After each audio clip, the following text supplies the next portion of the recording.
Dear friends, hello and thanks so much for coming. It's a great pleasure to see Vika only 3 months after we met in Berlin, when this idea of doing a book presentation and screening the film crystallized. And I'm very happy and grateful that you made it here in such a short time. So let me first introduce Vika, our guest artist and guest speaker and the protagonist of the film that we are about to see, as well as Mark Rotov, the publisher of Vika's new book and the publisher of the previous book from N+1. And then Vika will do her presentation and kind of introduce the film, then we'll watch the film, and then we will have a conversation. So Vika is an artist who practices a combination and the synthesis of what's called graphic reportage, image and text. She takes the form of the novel, of journalism, of comic books, of paintings, as well as monumental murals. She is a dissident voice in the highly censored environment in or outside contemporary Russia. Her seminal graphic novel, including the one that we have here today called Other Russias, and Forbidden Art, feature an honest style exposing the country's inequalities and injustices whilst amplifying and defending the plight of Russia's many voiceless and unseen communities. Traveling across Russia and the neighboring countries, often at personal risk, her work embraces a magical realist sensibility as a method of processing subjective and visceral experiences. And I should say that having seen this film in Berlin for the first time, it is really a chronicle of Vika's method of how she works, not only what you see in the publications, in these books, for example. The film itself is called Tree of Violence. It's a documentary by Anna Moiseenko, and it portrays Vika as she exposes truths about contemporary Putin's Russia, her ambitious new work on the long reach of state-sponsored violence, from domestic violence to the crackdown on free speech, especially in the last years, is, needless to say, timely. And as Putin wages a war against Ukraine and brands dissidents as traitors, Vika faces increasing safety threats and eventually has to decide if a future in Russia is possible, and of course eventually emigrates, and she today is based in Berlin. The book, should I introduce the book or should I? Yeah, it's up to, I can. Okay, let me, not misphrase important information about the book, which is not this book once again, but the book that is about to be printed literally tonight. And so let me give the floor to Mark, who will do this better than me. And Mark, once again, thank you for the books, but also for being here. It's co-hosted the screening at the event by N+1, of which Mark is the editor-in-chief. I'm sure you know this very interesting and important media and journal and the publishing house.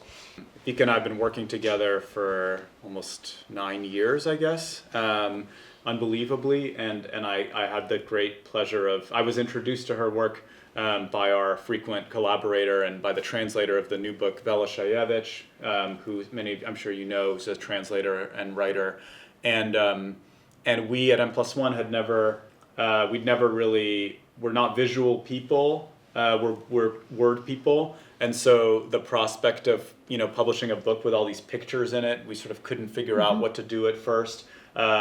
But then we were just, we were so moved by this, by the art in this book. I mean, it's just like the words are great too, but just the incredible, kind of in everything Vika does, there's a total immediacy and a commitment to capturing a moment exactly as it is, as it's happening, but also just like an artfulness that just seems like endlessly replenishable. I've just looked at hundreds of her drawings over the years, and I'm sort of still shocked anew. And so that book was, that felt like a very it was just it felt like a very important book to publish, and we were thrilled to do it. And then we've been talking about this new one basically ever since. And it's, you know, it captures a very different, it's sort of, I like that you begin this book by leaving Russia, even before you leave it for real. Other Russias is very much, it all takes place in Russia, including parts of it that people are very unfamiliar with. I will start to show a little bit about other Russias. Yeah, sorry, I have like 3 more sentences, but it's just to say that the new book, what I love about it is that you expand your geography, you know, and you go in all kinds of new directions, and then history pulls you away. But that same sensibility and approach and immediacy and delicacy is all over it. So I'm just, you know, thank you all for being here. Thank you, Vika, for doing what you do. Thank you, Yasha. Now I'll be quiet. Thank you. You can see that today I'm the author of 3 books, Forbidden Art, Other Russias, and The Last Soviet Artist. And I noticed here the year when I was working on these books. It's about Other Russias that consist from 2 sections, Invisible and Angry. And at this moment the book is translated in 8 languages, including even Chinese. The book is really popular in the West, I think, because it's a classical dissident book. One part about vulnerable social groups like migrants, LGBT, residences of provinces, inmates in juvenile prisons, and so on. And the second part about big protest rally in Moscow in 2012, how we tried to change the political course. And when I was working on this book, I transformed into a classical graphic journalist, researched how to conduct interviews, and what is important, all drawings were made on the sport of events. And The Last Soviet Artist, it's a little bit continuation of Other Russias. Only in the beginning I extended my geographical coverage. And now it's not only Russia, not only Moscow, but also so-called the post-Soviet space. Armenia, Georgia, Kyrgyzstan, and the North Caucasus, it's a part of Russia, Dagestan, and Ingushetia. I planned only this part. The book consists of 3 parts. Traces of Empire, The Last Soviet Artist becomes someone else, and Exile. And I planned only this part. In my ideas, I thought that I will travel across a full the post-Soviet space, including the Baltic states and Ukraine. It was in my schedule. But it didn't happen because the pandemic started, then the war, and then my exile. All trips in the first part of the book was with invitation of local feminist groups, and I conducted free workshops for them on social graphics. And mostly I was working as a sociologist, not a graphic journalist, because it was a usual daily life without any media agenda. One of the main subjects of the book is gender rights, because I'm a female artist and all trips was with invitation of feminist groups. And another important subject is traces of empire, not only physical heritage of the USSR, but also what in the minds of different generations about this era. And the last Soviet artist becomes someone else. I didn't have a plan to be someone else, but so many events happened. First the pandemic, and I was closed in Russia. And then in the neighbor Belarus, after presidential election, the revolution started. I looked at this photo with big envy, and at that time I believed in the idea, if the majority of citizens take to the street, the revolution will win. And I decided I absolutely needed this story for my book. But the border between our countries were closed, so I paid a driver of a minibus. He hit me in a big shuttle bag, and I illegally crossed the border. Only when I did it and arrived to Minsk, the capital of Belarus, I understood that it was an absolutely crazy idea. It's so dangerous. Many people were missed.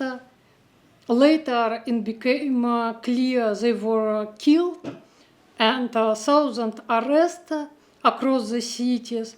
People were beaten, tortured, and raped in prisons. I thought I will depict the victory of revolution, but I describe its defeat. And for me, it became clear that the next collapse will happen in Russia. And it's really happened. This drawing from the last big rally in Moscow, it's a 2021 rally in support of the leader of opposition, Alexei Navalny, who was arrested in these days, was sent in prisons and never released. And from this moment, a Belgian cinema company started to shoot the movie about my work. So from this moment, you will see all character and events in the movie. And in 2021, I understood it's not just many political events, but a huge historical processes. It's not enough to be a graphic journalist. It's not enough just follow media agenda, but I must understood big historical symbols. For example, here you see I started including in books not only documentary graphics, but also symbolic compositions, Soviet generation, lost among Soviet monuments, and young generation is burning in historical flames. And I understood I must be not a journalist, but a writer and an artist. And my opinion, in such dark time, art and culture can do much more than journalism. It's about what we could do in a hopeless situation with tiny resources. Of course, many people understood that we are moving to a collapse and tried to stop it. But we had really tiny resources. And activists tried to continue their ordinary activities, some small rallies, actions on the street. And most artists chosen another strategy. I can say it's internal immigration that is similar what we had during the USSR. And honestly, I mostly believe in this strategy. And exile, this part exists only in American edition, and all pieces were published in 2022 on the peak of canceling Russian culture. The first comic was commissioned by the NIP. It's an American website of documentary comics. And I started to draw with this commission daily life in Moscow. But then I finished the last drawing in my apartment that I had packed my suitcase and leave home. The second comic was made in collaboration with an American graphic journalist, Joe Sacco. Joe Sacco wrote a review to Other Russias, and we met with him only one time in 2017. And I was surprised and incredibly grateful when the war started. Joe Sacco was one of a few people who wrote to me and suggested his help. Because the sanction, my bank account was banned, and Joe Sacco suggested to buy tickets for me to leave Russia. But I said, better to help me to return my voice back, because it was a real terrible situation when thousands and thousands political refugees had to flee Russia, and then we faced in the West discrimination, cancelings, and so on. And the book concludes with these 5 steps. Also, I painted 5 monumental panels. Each panel one step. The first step is isolation. What does it mean to be born in close totalitarian empire? The second step is escape. How it's possible to leave country without any resources. The third step is exile. What to do if Western media accept from me I will betray my country, my culture. But I didn't betray it. All characters of my book are in my heart. And the fourth step is shame. What does it mean, phenomenon, collective shame, collective fault? And maybe at this moment in the United States, you can understand it better when you wake up each day and just look at what your president created here, and you can realize, do you have resources to change it? Do you believe that any rallies in the street can stop it? I don't believe. And the last step is humanity, because I wanted to give for us hope. I believe that all this a huge problem, this historical collapse, was created of our politicians on the level where they specifically separated us to bad and good nations. And it will be solved only on the next level, when we are one humanity. Okay, thank you.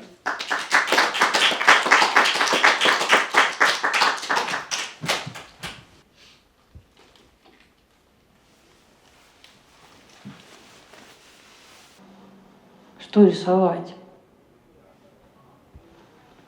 Это мрачный русский лес. Это черное, много черного.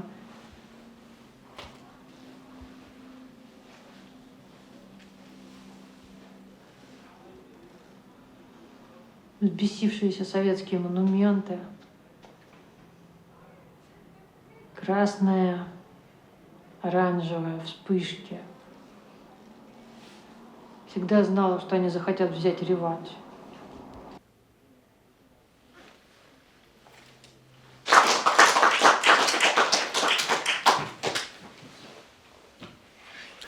So I want to ask you first, just to tell us a little, if you can, what happened after we saw the cat and you at the airport in Sheremetyevo?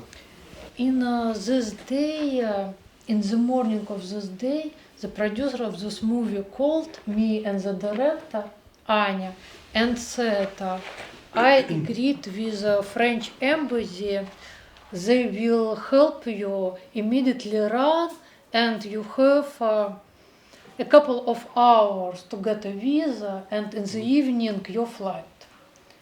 So we flight together with the director through Kyrgyzstan because there weren't direct flights. Kyrgyzstan, Istanbul, Paris, and Brussels. And then we was working for 2 months to finish the movie. Then my visa finished, and I was lucky and received fellowship in Germany. After this, my immigration in Germany started. Mm-hmm. And first I lived in Stuttgart, then in Leipzig. Now I have been living in Berlin. Mm-hmm. Maybe just one more very naive question before we hear yours. Watching this film for the second time, I didn't quite register it 3 months ago for some reason, but now it seems completely seamless how drawings, the art that you do, flows into the objects of your depiction, so it's this almost seamless seepage between life and art. And I want to ask you about the medium you choose, mostly drawings. Why this medium? Well, why do you think it's so kind of captures, right, street protests, but not only so effectively, and produces such stereoscopic picture of? With a few reasons. One reason is very simple. In Russia there were, and now even more places, where photo and video are forbidden. And also the most part of characters just disagree to a classical interview. It's dangerous for them. But they were even happier to tell me stories because I'm an artist, a ridiculous, not dangerous character. And but the most important thing is the synthesis of text and images, because of course I understood that it's not just drawings, but a part of stories. It will be with my texts. And books is the best medium, the best, especially in our times. I want to say that this movie was censored in Europe, censored in the United States. It's a part of a big project, serial with 6 episodes, each episode about one political female artist. And all the rest series were shown many times across the world in the biggest festival, was awarded, had a huge audience, except of our movies. Because it's Russian context, doesn't matter about this.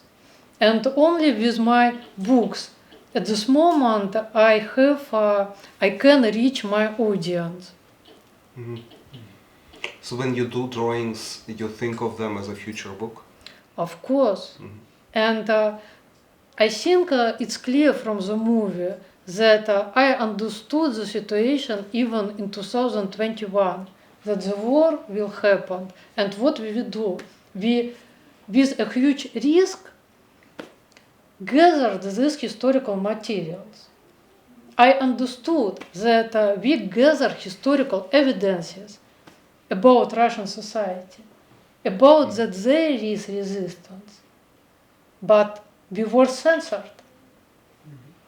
I actually had a question about the new book. I wanted to hear about what you've been doing about the larger reach of Russian power. But what directly do you want to get to know about new books? As I said, is with 3 parts. It's a dozens of trips. What it's interesting for you? What did you encounter in specific places? What was happening in each place, and how did they sort of connect? First part, nothing happened. It was just a daily life. But I must highlight the so-called post-Soviet space isn't described enough, not only for the Western audience, even for us. It's just invisible place. So nothing happened, but a lot of material that nobody knows. In the last part in my life in Europe, and in the second part, it's a revolution in Belarus and the last resistance in Moscow. So 3 parts: one, daily life in Central Asia and North and South Caucasus, then resistance in Belarusian Russia, and then my life in Europe. So, how are your parents? And how has your father responded to your current exile in Berlin? And how has your mother responded? Of course, they're suffering, it's clear. At the same time, when they imagine that I'm in Russia, it would be suffering for them each day. It's too scary. I had a question. What do you think the responsibility of post-Soviet artists is? Are they responsible for carrying the histories and cultures of the Soviet Union forward, or those belief systems, or do you think that there is a way to talk about being post-Soviet in the post-Soviet landscape without it kind of falling back to Russia and Russian imperialism and this history of violence? How do artists move forward? Maybe the most complicated questions. Of course, even I only started the book, I understood that the audience will ask me that you repeat the path of Russian and Soviet artists, Orientalist artists, who traveled across a Soviet place from the center of Moscow. It's always all trips from the center of Moscow to other republics, and never in opposite side. As I said, to avoid it, I work with local feminists, and mostly it was their choice. What is interesting to tell about their society. And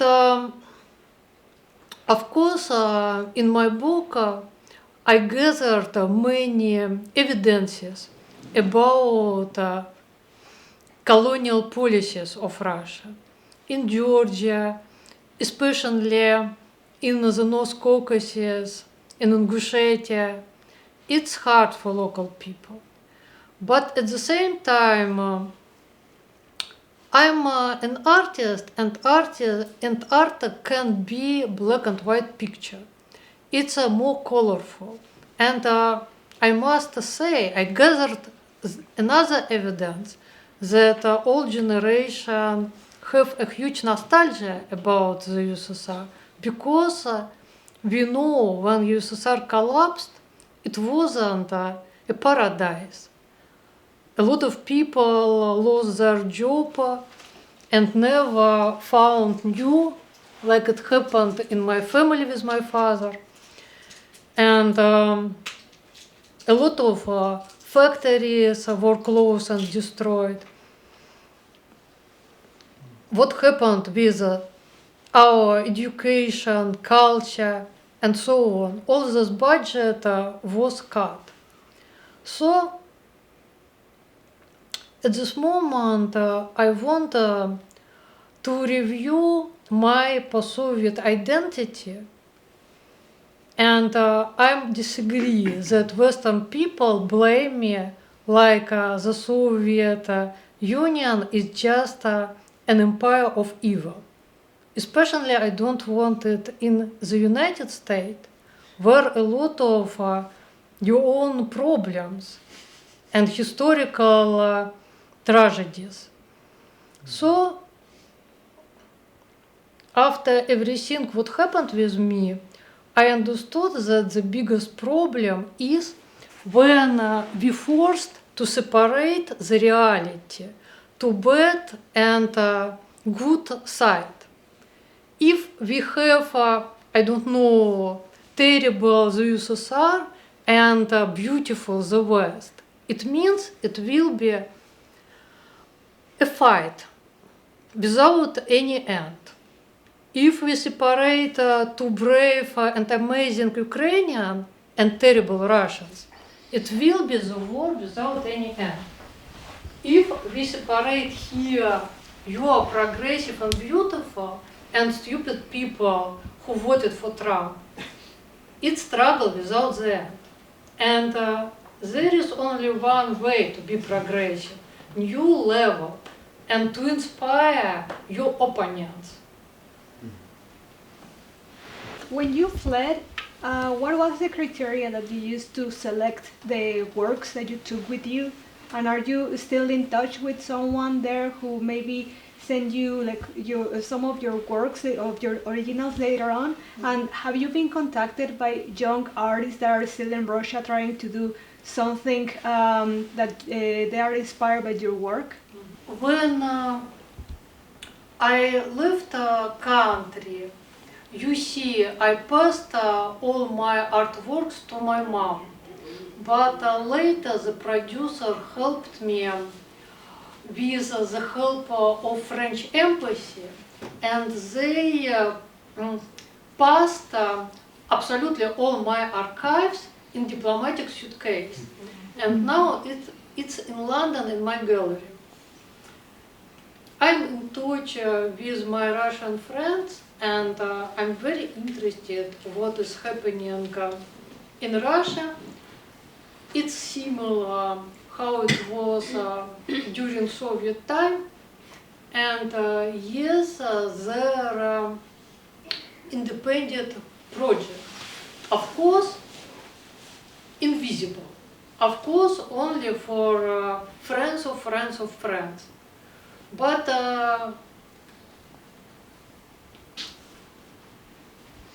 what I see, it's interesting because people are in a closed country and they can believe only in themselves. Have your parents seen the film? No, because for this I would have to send the link, but it's too dangerous to send such links to Russia. I'm not familiar with your work at all, but I was just struck with the ability of the imagery to tell the story of political repression, and what you just said about how it's important to speak to our enemies. Basically, your work, I think, would do such a great job at doing that. You know, I think that language can fail us in many ways.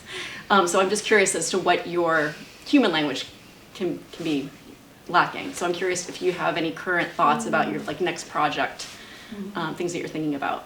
I want to continue my provocative work, and when I immigrated, I faced that Western institutions are ready to show me only with criticism of Russia. For me, it doesn't any sense if at this moment I live in other countries, in other society.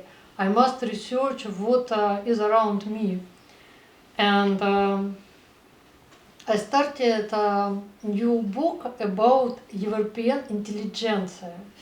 Do you feel that as soon as you stop being a Russian artist in exile, you will lose popularity now that you live in Europe? I think it's about political situation, because the most part of institutions decided we won't work with any Russian artist during the war. It's just political decision. But it has always been part of political emigration, and the predicament of political emigres having to remain political emigres in order to, continue to be interesting. Do you feel something like this for the long term? I feel something like this. Not only I, as you said, it's for all political refugees from problematic country, except only with artists who were in prisons, like Ai Weiwei or Pussy Riot. If you was in prisons, it's a really success. You paid your blood. I just have another kind of follow-up question relating to the conversation that you just kind of touched on.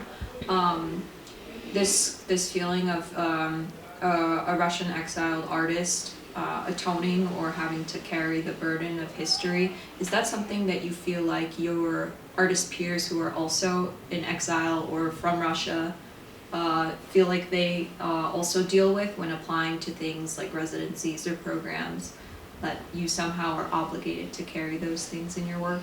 It's a part of daily life in Europe to apply and to apply and to apply for programs. What I see around me who had some fellowships and grants, the best is to apply with project something like problem of LGBT in Ukraine.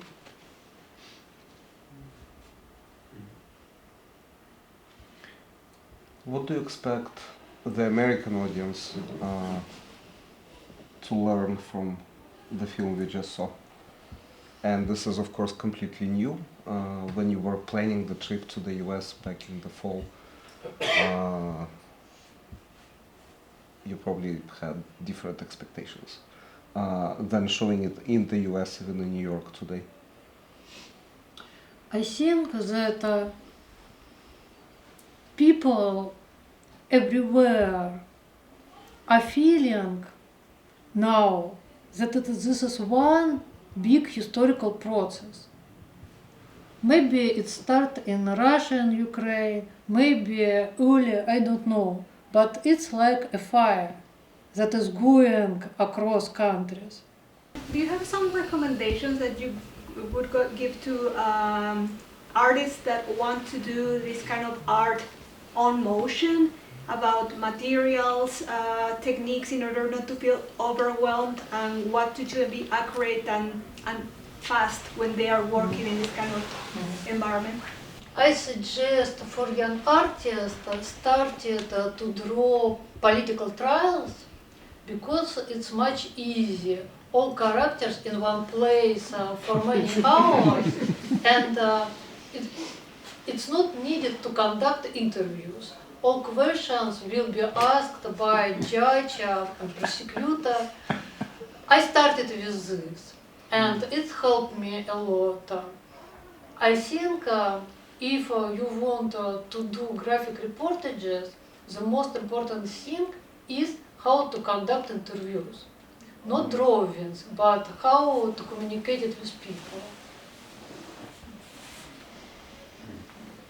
Well, maybe on this note, we should let Vika go and thank her once again.